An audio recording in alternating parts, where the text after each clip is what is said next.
Pistols roar out of Norwich bus station in 1952. Bristol was the major supplier of chassis to the Tilling group of companies.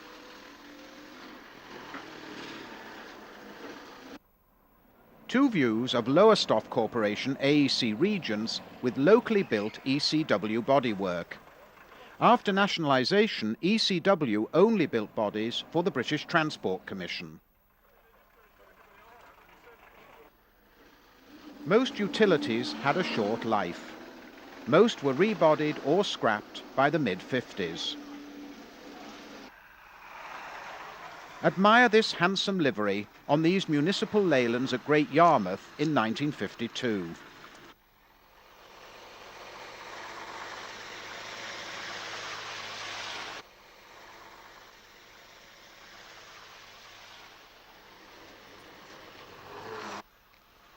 North now to the Manchester area in 1953. These Rochdale AEC Regal 4s have dual door bodies.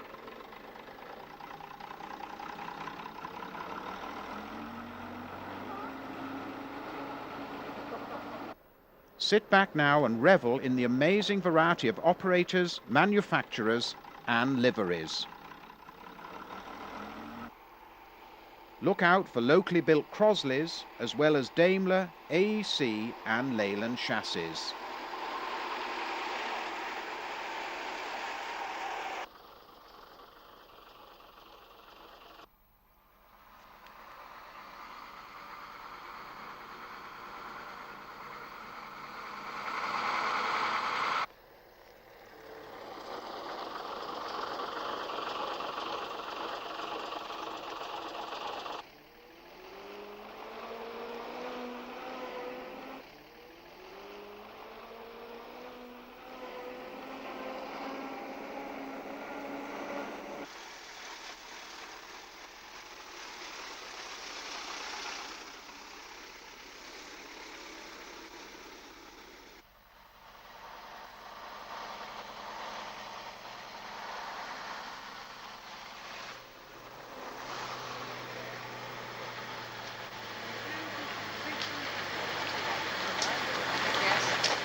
In 1953, many buses sported coronation decorations.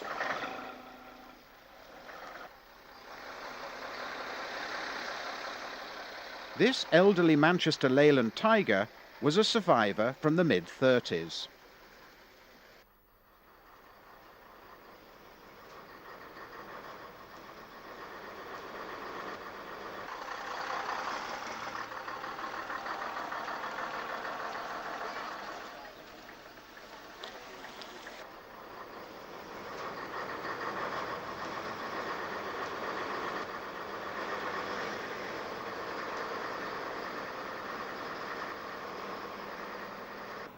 In the St Helens fleet were some RT-type AEC Regent 3s. In June 1953, special services were arranged in London to handle the vast coronation crowds.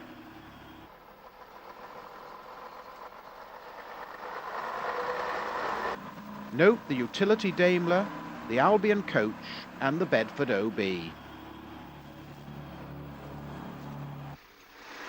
Southwest now to Guildford bus station for a parade of Aldershot and District Dennises, as well as a mix of vehicles belonging to a selection of independent operators.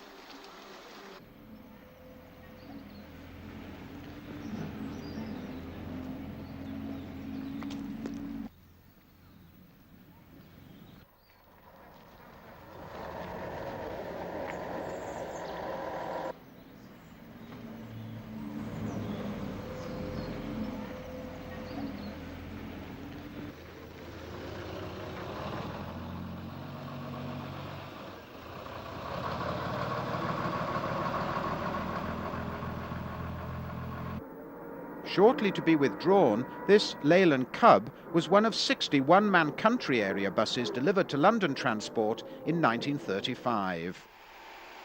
1954 begins at Southend with a Corporation Daimler and an AEC Regent.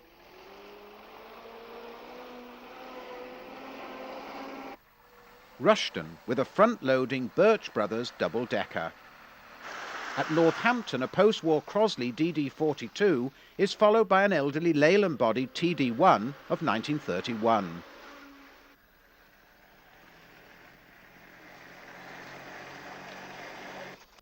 The 50s would see off most of the country's remaining trams. Sheffield would close its last line in October 1960. Pond Street bus station with a brand new 8-foot-wide Leyland PD2.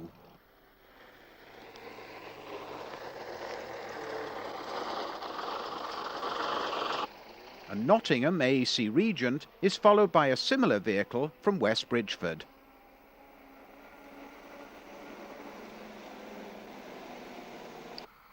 Non-stop action at Mansfield bus station in 1954.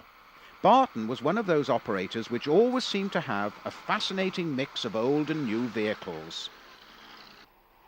These two Daimlers, one with Roberts bodywork and one with Duple, both belong to W. Gash and Sons of Newark.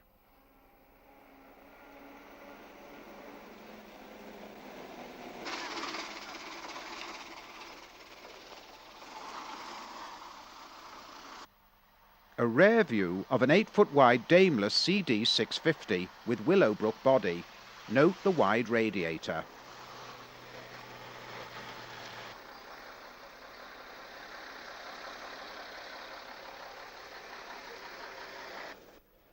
Following the mechanical horse and trailer, a Burton-on-Trent Guy Arab.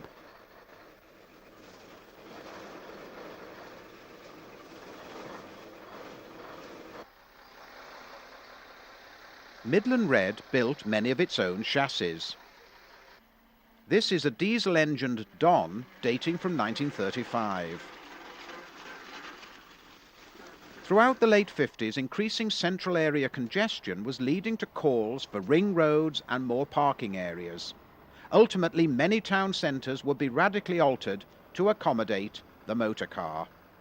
This is Leicester. A Leyland PD2 belonging to the Potteries Motor Traction Company nudges past a Burlingham-bodied Leyland Royal Tiger in 1955.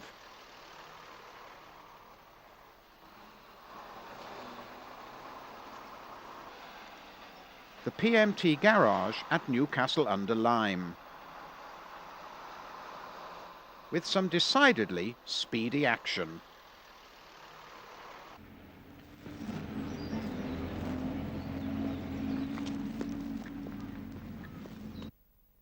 One of the company's AEC Regals is seen in pleasant rural surroundings. In Aberdeen, a Corporation Daimler CV connects with one of the city's modern tramcars. Interestingly, Aberdeen Corporation would later become Grampian Regional Transport, which subsequently formed the basis for the present giant First Group.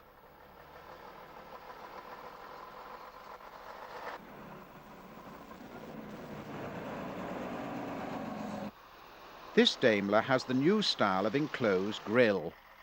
An elegant Walter Alexander post-war Leyland Tiger. The trams had bowed out in Aberdeen in 1958 and in Dundee seen here 2 years earlier. This ex-Birmingham Corporation Leyland was operated by a local independent. Walter Alexander's fleet of coaches displayed an attractive bluebird motif.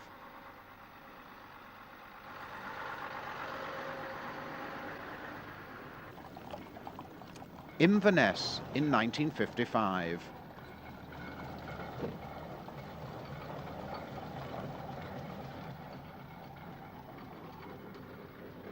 David McBrains served many rural and isolated communities in Scotland.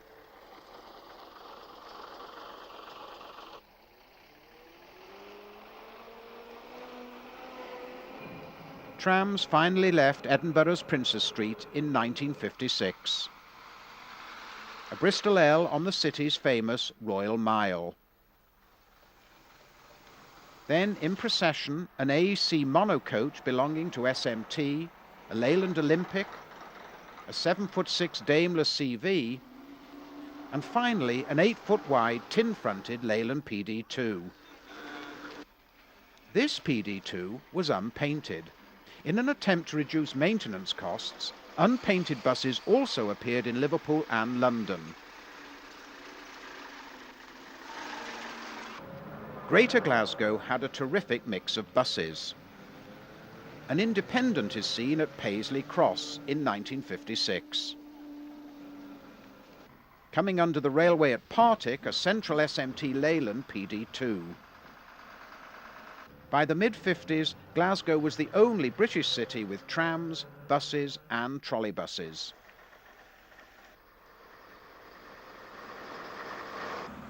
Back across the border, with a view of an East Yorkshire AEC Region 5 with Willowbrook body.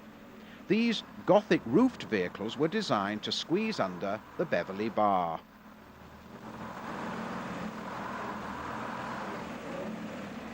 Also edging through a Leyland PD1A with row body.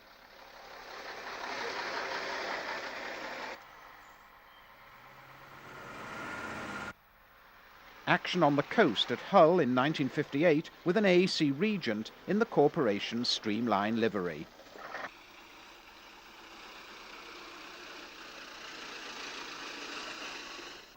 The following year, the decision would be taken to scrap the city's trolleybuses. A Midlands miscellany. Here a Midland Red D7 braves the bitter cold in central Birmingham. Also on view a Corporation Crosley. A West Bromwich Daimler CV.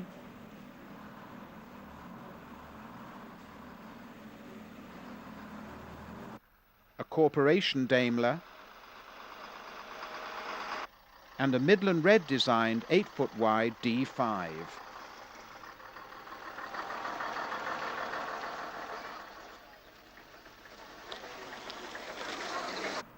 A Coventry Daimler CVG.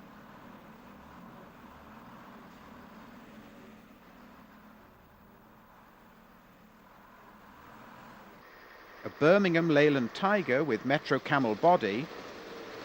A Walsall PD2 with unusual full-fronted body, and finally a charming Dennis Ace in use as a canteen. This line-up at Southport provides the perfect reminder of post-war holidays. 10 years later, this flood of Sharras would have ebbed to a trickle. The production of front-engine single-deckers ceased in the mid-50s as ever more operators ordered underfloor engine designs suitable for one-man operation. By the 60s, the industry would be facing serious challenges. Some operators had overstretched themselves buying new vehicles, car ownership was increasing, rural routes were losing money and passengers, and the first motorways had opened. More seaside delights. On a hot day, there is nothing quite like a bracing ride on an open topper. This one operated in Eastbourne.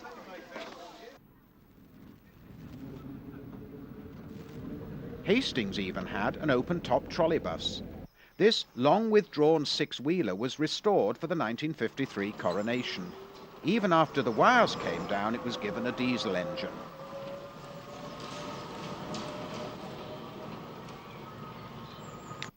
In Rhyl, you could ride on a Crosville Shelvoke and Drury freighter. Note the tiny wheels and vertically mounted engine. A little further along the coast, Llandudno used some Fodens with metalcraft bodies for scaling the heights of the Great Orme.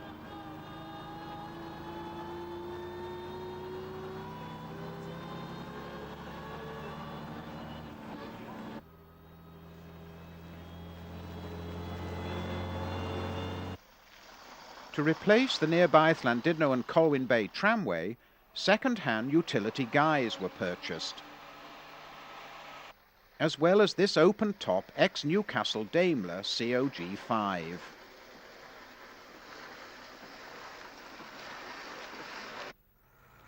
Ex-Army Bedford QLs provided a most unusual beach service in Southport throughout the 50s.